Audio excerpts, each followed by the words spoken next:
35 years ago, in 1988, Yasser Arafat, the chairman of the Palestinian Liberation Organization, declared Palestine an independent state. By the end of the year, as many as 83 countries had given it diplomatic recognition. Among them were 39 African countries, including Egypt, Morocco, Botswana, Senegal, and the Democratic Republic of Congo. More African countries would recognize the State of Palestine the following year, namely Benin, Ethiopia, Kenya, Equatorial Guinea, and Rwanda, bringing the total to 44 African countries. Today, amid Israel's attacks on Gaza, one of the Palestinian territories, all but 2 countries on the African continent have recognized the state. One of them is Eritrea, which is really not opposed in principle to the Palestinian state, but really for slightly much more strategic, economic, and traditional political ties with the state of Israel, is sort of like a reluctant recognizer of the Palestinian state. But by and large, it does not oppose it. The only other country is Cameroon, which for really domestic political reasons primarily, and partly again also because of economics and strategic ties, opposes.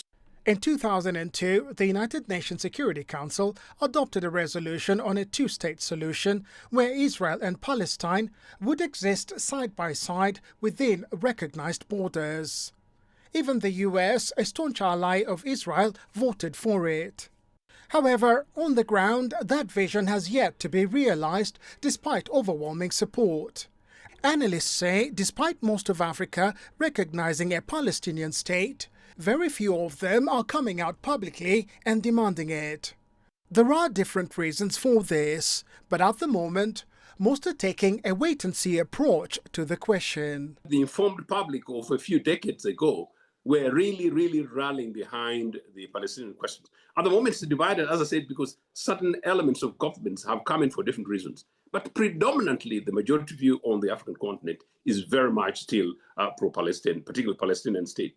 In any case, there are countries and sections of public opinion that recognize Israel, and that's absolutely fine. Of course, at the moment, the consensus, global consensus, is a 2-state solution. But 2-state solution does not mean that there is one senior neighbor and another one an occupier, and you're still calling them 2-state solutions.